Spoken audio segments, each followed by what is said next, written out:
Hi all, today we are on Windows 11 looking at how to add a printer. Let's get into it. So to start off, you are going to want to come down to the Start menu, go ahead and open that up, and we're going to go to Settings. Once in Settings, we're going to come over to Bluetooth and Devices, and then you'll see an option there for printers and scanners. So you can select that. If your printer's a printer that's connected to the Wi-Fi and you have connected that to the Wi-Fi from the printer itself, then you should be able to just go to Add Device and it'll start scanning for printers.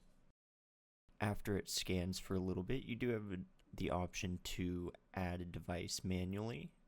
So if we select that, you have a few options here. You can add a printer that may be a little older. If the printer is shared by maybe another computer, if you have the direct IP address, maybe it's a network connected printer, if there's a Bluetooth connected or wireless network discoverable printer, and a local printer. For now, we'll just go through the local printer settings.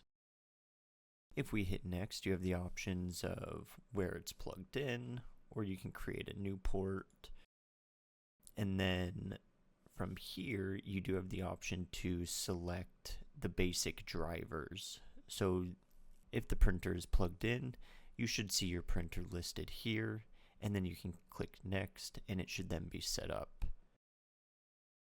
Let me know if this video helped. Leave a comment and subscribe, and I'll see y'all in the next one.